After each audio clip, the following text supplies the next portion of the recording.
Psychological safety is people feel comfortable showing up to work, sharing their ideas, communicating and being in ways that are comfortable. And often saying men like to bond over competition, like, think like one-upmanship, like, oh, I got a little scab. Oh, I got a bigger scab. I broke my leg. Like that's very male kind of conversation. And women like to bond. If you would have asked me this last week, I would have said, the underrated speaking tip is practice, practice, practice. But, there's a strength to not being afraid of your own shadow when you're public speaking, but there's also a weakness to thinking you're the best speaker in the room. There's not like a manager school that you go to. How do you do a one-on-one? How do you do performance evaluations? How do you give negative feedback? On today's podcast, we have corporate leader, author, speaker, and podcast host. He helps technical experts become influential leaders. He has around 14 years of managerial experience in energy sector, software and digital sector. He brings a unique mix of corporate experience, storytelling, and leadership and how to navigate challenges in difficult situations. So welcome Rupesh on Tales and Therapy. Yeah, welcome, Rupesh. Thank you so much, Somesh and Nitesh. I'm so excited to be here and spend this time with you all. So I would like to start with this question that you have been an engineer, yogi, and author. So if you would like to pick one hat for the rest of your life, what would it be? Ooh, that's a tough question. I think I'm going to cheat a little bit here and say what I would pick if I had to pick one is being a public speaker.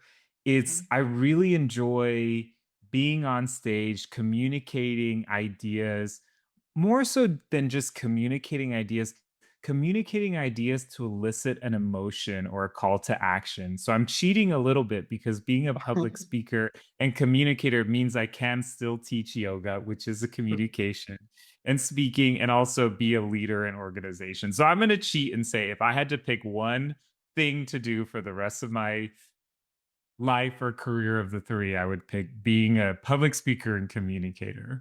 Yeah, nice answer. So, Rupesh, since you being an engineer and an effective public speaker, and you mentioned like you also have more than a decade of corporate work experience as well. So, my question is like how important it is to have that effective communication skills in the corporate environment, like on top of the technical know-how that we carry to like ace in our career.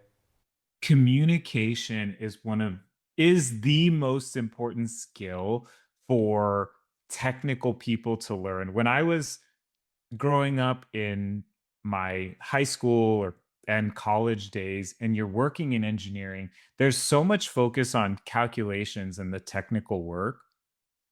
And there's the occasional team project in school or university that you have to do. And it's always the one that's a little frustrating because of team dynamics. And I wish I could do this all on my own.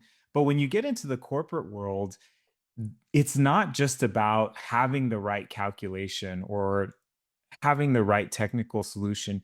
You have to be able to communicate those ideas to get things done. And I think that's the biggest challenge. And I had so many friends and colleagues who would thought, oh, well, my work will speak for itself.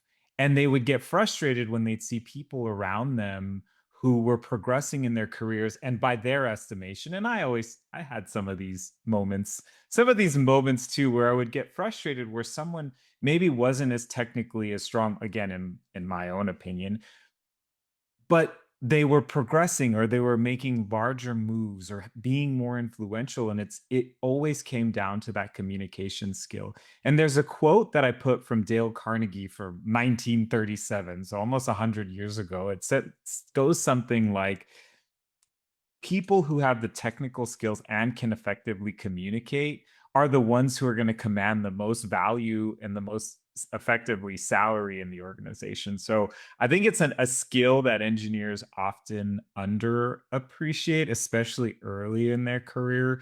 And it's where I really like to focus my energy through my podcasts and public speaking and all the things that I do, writing. Do you have like any specific stories from your journey, like where communication itself helped you like ace in a particular challenge that you were on, or vice versa?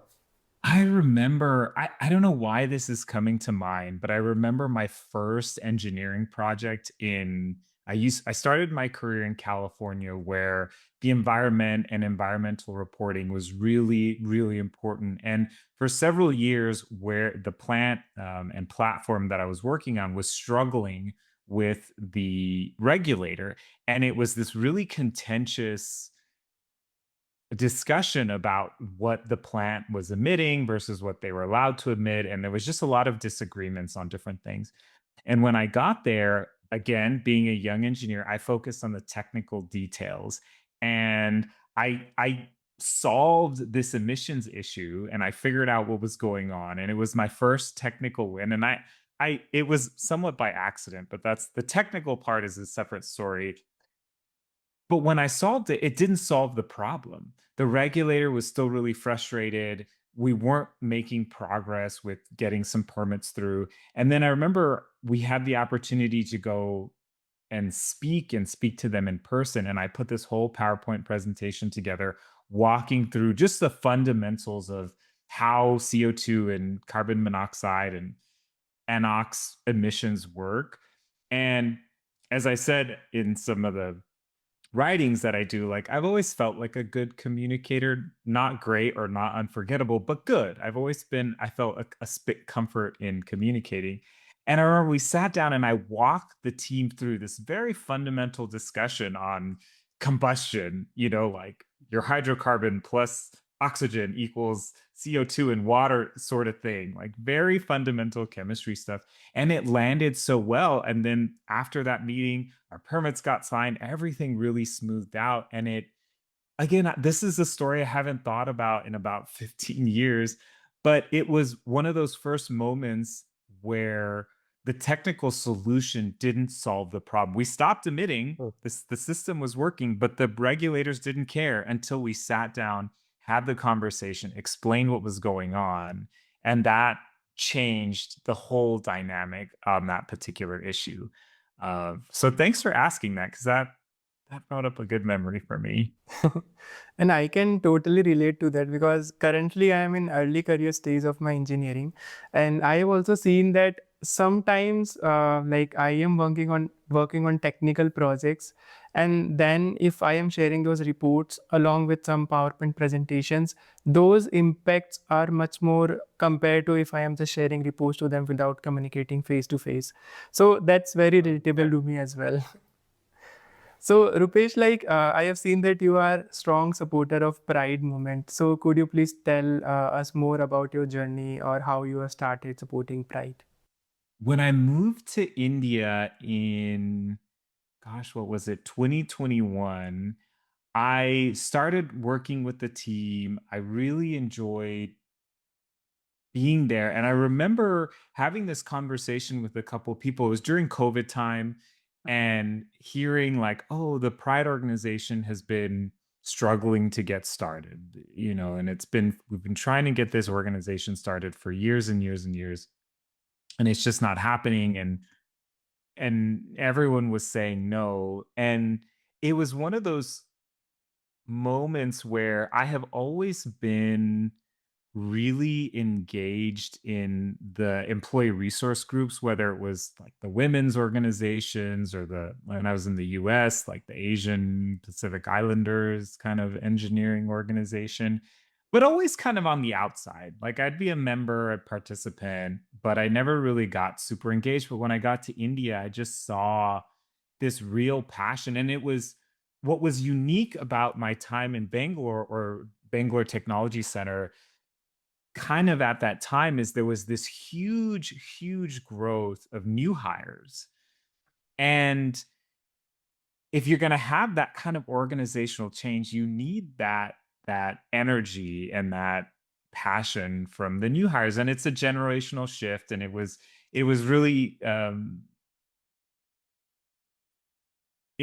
so I got connected with a couple of engineers who we just started talking about it and like, let's get this started. Why not? And so it was speaking of the intersection of like pride and communication, we had our first meeting with management. And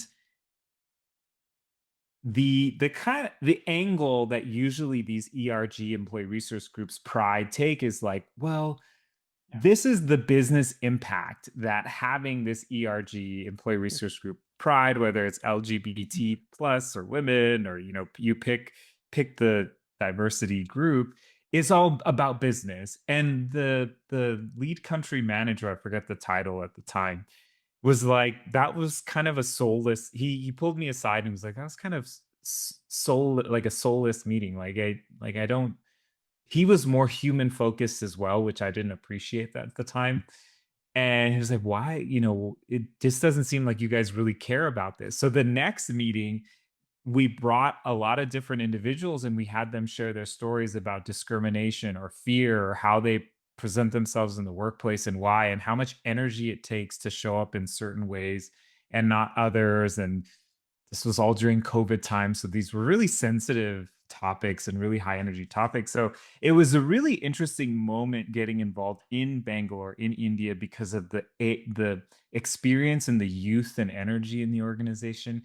That moment again where we were like, these are the business reasons of why you should support pride, instead of being like, here's the people, and this is what this organization or this, or speaking about this, can do for the organization, and speaking from the human side. So there was a lot of lessons in that, but it was a really great accomplishment given how long they had worked. And it was one of those things where people were just really afraid to do it, but it just felt like the right time and had the right group of people.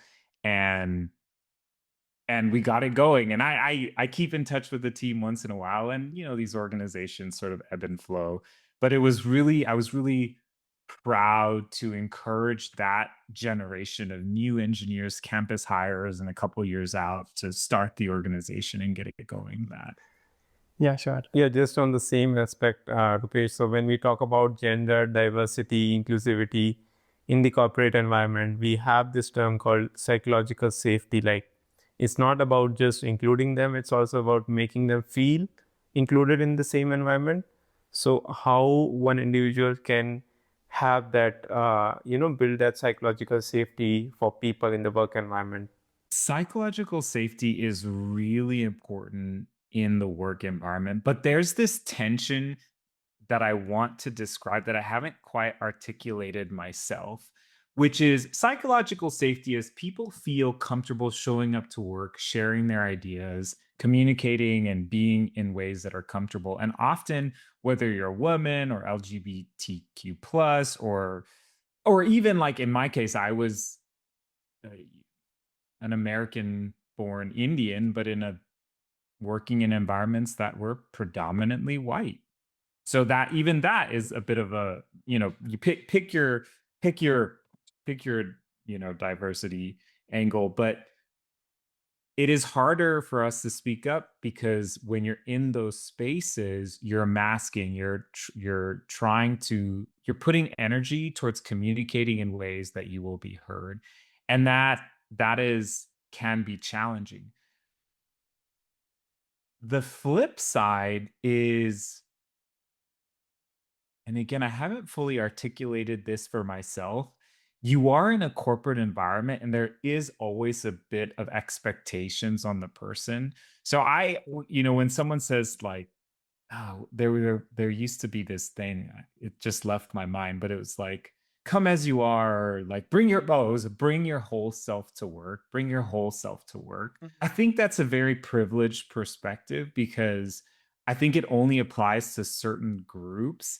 And so when it comes to psychological safety and it comes to bringing your whole self to work and being there fully, I just don't think it's realistic to get 100% there, or bring your full self to work, because sometimes that's not necessarily fully professional, or appropriate. And then sometimes it's not professional appropriate. Sometimes it may be, but you're working in a corporate environment with people from all over the world. And those people, regardless of what you think of their views, they grew up in different environments. They have different views. So something that may be acceptable, and I'm sure you all work in India now, but you've worked with people all over the world. Something that's acceptable in one culture may not be acceptable in another, or vice versa. So, I always like to think about, and feel free to edit this out if you guys don't think it's appropriate, but it always kind of makes me laugh. And I'll pause after. Well, it always makes me laugh thinking about alcohol consumption because I worked in the Middle East where Yeah. drinking alcohol is haram, it's taboo, you can't drink. But then I grew up in the US, and the part of the US that I grew up in was very Catholic. I grew up in a Hispanic area near the border, very Catholic. And their religious ritual involves drinking alcohol every Sunday and drinking wine, even if it's just a sip.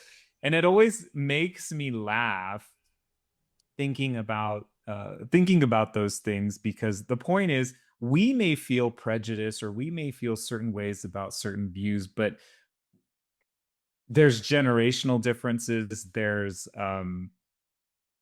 regional differences and all these things. So this idea of bringing your whole self to work and psychological safety is one that is really, as you can see, there's a lot of tension in my mind. But this is a long answer, but I want to pivot back to psychological safety and creating psychological safety. It is at the end of all of that is very important to spend time to create that psychological safety. And that could just be like a rainbow flag as a pin or whatever. I did a lot of stuff with women in engineering. So I used to, and I still do a lot of stuff with women in engineering. So wearing something or posting something on your door, creating those spaces where people can be comfortable is still extremely important. And also, the last thing I'll share on that is how to create the space is different for different people, which is not something that's a lesson I very recently learned. In fact, where is it? Oh, I was just reading this book, How Women Rise, which one of the Bangalore engineers gave me right before I left. And there's this section on team building and creating that psychological safety. And it was basically saying men like to bond over competition, think like one-upmanship, like, oh, I got a little scab. Oh, I got a bigger scab. I broke my leg. Like that's very male kind of conversation. And women like to bond over sharing vulnerabilities or what's, more deeper connections. And so when I was doing team buildings one of my prior roles, I really used to focus more on the vulnerability side of things, which was more of a feminine way to connect. And I think I actually lost some of that male engagement. So long story short, creating psychological safety is important. Knowing your audience is important, but I don't think it's ever a good expectation to get 100% there. There's always going to be some professional, cultural, generational things you have to think about when it comes to doing that and having a successful career. I have also seen your YouTube channel, and then you do podcast on your YouTube channel, Speak Arizona. So could you please tell us more about that? Sure. Thank you for bringing that up. I actually just started within the last few months of joining the podcast host at Speak Arizona. And really, our podcast is focused on improving people's communication skills. The other thing that my spice that I add to the podcast is not only communication skills, but leadership skills. So I really like talking about, if you listen into my podcast, you'll learn about how to improve your communication skills, but also leadership skills. Very much a lot of the things we're diving into in this conversation today. Yeah, looking forward for your episodes. And then any speaking tips you would like to give us to our audience? Any underrated tip which you think is necessary, but everyone should have that? Ooh. Well, if you would have asked me this last week, I would have said the underrated speaking tip is practice, practice, practice. But I had the opportunity actually to interview 2 world champions of public speaking on the Speak Arizona podcast, which will be coming out probably in a few months after all the editing. But their biggest advice was find a qualified coach to give you feedback. And I couldn't agree with that more, because when you practice, just like anything, if you practice doing the wrong things, you're going to build bad habits and not even realize it. And so practice is good, but finding that right person to help you is and it could be multiple people, is super important because they can see things that you may not be able to see or have the experience to get you to where you want to go. So find that mentor or coach who's been there and doing the kind of speaking or that you want to do, and really work with that person, because the flip side, and one thing I talk a lot about when it comes to Toastmasters, is when you go to a Toastmasters meeting, you will give a speech, but then someone will give you an evaluation. So the feedback that they may give you may not be relevant to what you're trying to do. And speaking is so subjective. So finding that the right person to help you work through where you're trying to go, I think, is my new underrated tip. A week ago it'd have been practice, practice, practice, but now it's find that right person to help you. Yeah, I think that's a great tip. Like, not just practice, but also do practice with a certain form of direction in your journey, like so that you can achieve those skills in a much faster way. If I understood that correctly. Exactly. Yeah, cuz you could improve by practicing yourself, but there's a lot of trial and error, and there's a lot of, is this working, is that not working? If you're working with a qualified coach, then they've been there. They know the ropes. They can guide you in what they've learned. So yes, that's exactly right. So Rupesh, like you have been into this public speaking journey now for a long time. So throughout this journey, had there been any moments, like any awkward moments or failures that you felt like you must have done it a better way that you want to share with us? That's a great question. I think being in the public speaking space for quite some time, I'll tell you a funny story, but a little background, is all related to my ego. So because I do and have been involved a lot in public speaking, giving speeches, but also evaluating other people, I have in this idea in my head that I'm a great public speaker at all times. But just because you can give a great 5 to 7 Toastmaster speech, or I'm speaking at a conference and giving a 1 hour or whatever, just because I can do that doesn't mean I'm a perfect communicator at in all times. So I think the funny story that's coming to mind is there was a meeting with a lot of people from my team and my manager's team. So it was about maybe 40 people on the call. And there was kind of a mistake made by one of the speakers that was pretty upsetting. And they said some stuff that upset the audience. And in my infinite wisdom, thinking, oh, well, I'm a good public speaker, I'll try to move the conversation along. But I was also upset. And so I said some things that just made it even worse, sort of thing, without getting into too many details. And at the end of the call, it was one of those moments where my ego had gotten in the way, thinking, oh, I'm a great speaker, I can handle this moment where someone else is kind of messed up and we can get everyone back on track. Totally didn't do that. Totally disrupted the whole thing even more. And so I think always, there's a strength to not being afraid of your own shadow when you're public speaking, but there's also a weakness to thinking you're the best speaker in the room and can handle any public speaking or communication challenge. So that one was pretty cringy, where I said some stuff that I since regretted, thinking, oh, well, I'm a great speaker and communicator, I can handle this. And it was not handled. Okay, so moving on, like I have seen on your LinkedIn profile and some other channel as well that you practice yoga. So what pulled you into yoga? Like how did that happen?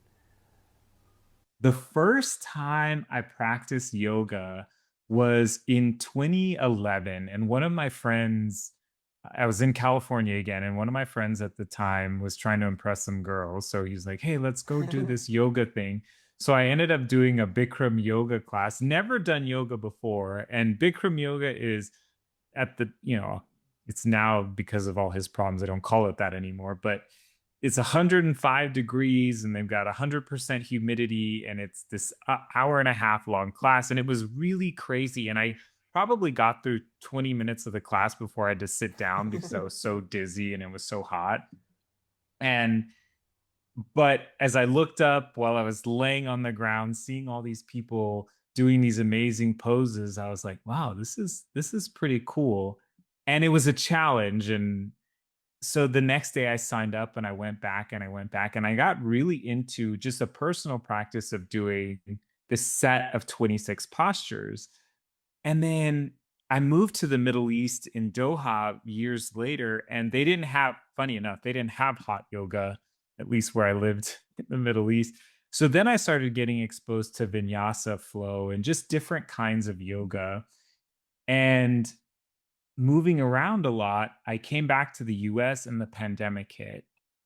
And so I stopped doing yoga for a lot of years. But throughout that time, even when I was in California and then Houston and then in Doha, I really enjoyed the strength, the mobility, the flexibility. I really wasn't thinking too much about the spiritual aspects. But when I moved here to Arizona, I started going to a studio and started working out, and they had this opportunity to become a teacher. And it was always in the back of my mind to become a yoga instructor because as I think about it now, it really overlaps in that space where it's like I like to be a powerful communicator that elicits an emotion and clear. So it really, in a way, overlapped with what I was doing in the corporate world. And so I joined and I really enjoyed joined this teacher training program. I really enjoyed learning all the kind of more spiritual and meditative and those kind of aspects of yoga. And so it started as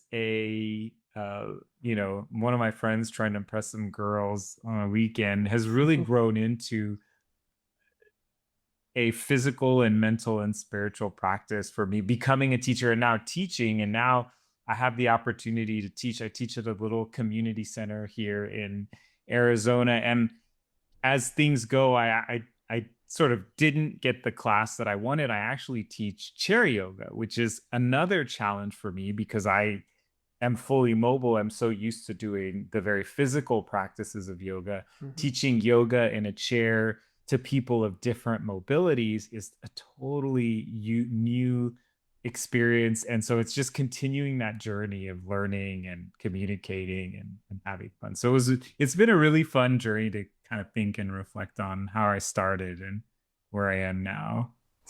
Yeah, interesting, Rupesh. So, like now, when I'm talking to you, so you have covered like different aspects, like the engineering aspect, speaker aspect, yoga aspect of your life.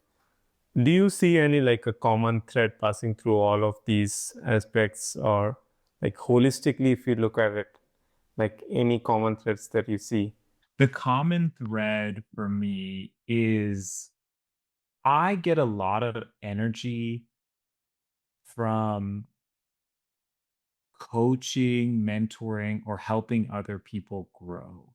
I think that has, thinking back now, not in the moment, I don't think I thought about it in that way, but reflecting back, that is the common thread. When I think about communicating and being on stage, I like the attention, of course. If you know me, I really enjoy getting being provocative and eliciting an emotion on stage, but there's always a to what purpose and my call to action and that improvement. And if I love being on stage, what I love even more is helping people improve their communication skills. It gives me so much joy. And that's when I started Toastmasters back in 2019 in Papua New Guinea, or 2018, was I really wanted other people to improve their communication skills and the Papua New Guineans, and I didn't really engage, but I wanted them to do it. And then I found a lot of energy there. And then similar in the yoga space, it's helping people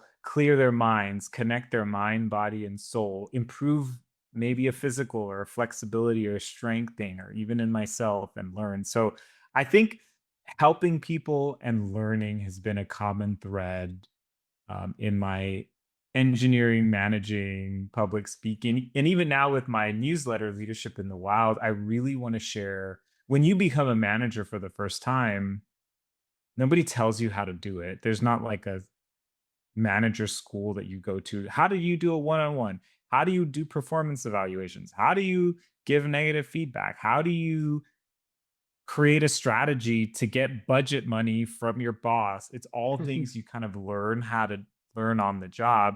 And so I was really inspired in that place to help new managers become better new managers and learn the things that I've learned.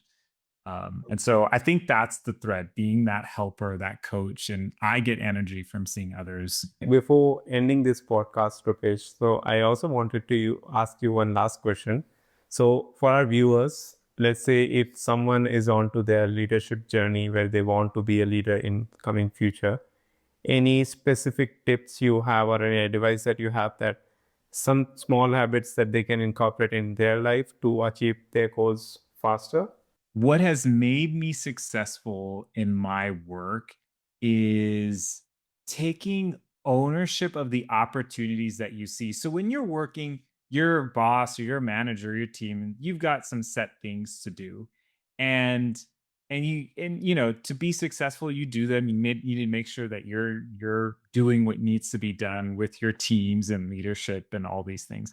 But I think as you're working, there's always opportunities that you see come up that's like, oh, this needs to be improved. That needs to be improved. This could be different. That could be different. There's so many different opportunities that are out there. And so my little piece of advice is look out for those things that are aligned with the things that you're good at. There's going to be so many things that need to be fixed. Things are constantly changing and challenges are always coming up, different environments.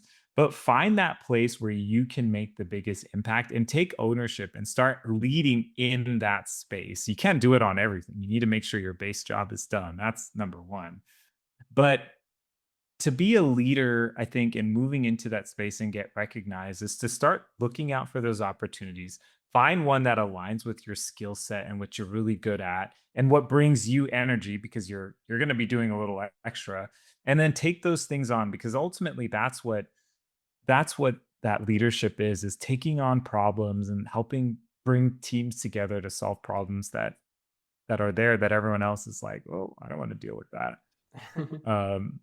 So I think, yeah, in summary, finding those opportunities to create an impact in a space that you are great at or you want to grow at. Thanks, Rupesh, for joining us today. This was really insightful and it was really fun talking to you. And It was wonderful to meet you, Rupesh. I appreciate it. I really enjoyed it. Thank you all so much for inviting me. I was honored to be on the podcast. I'm happy to come back anytime. I think that's Cut. Okay, cool. Well, that was fun. Thank you, guys. I wish I could be more, and you can put this in the podcast after the podcast, the make a reel.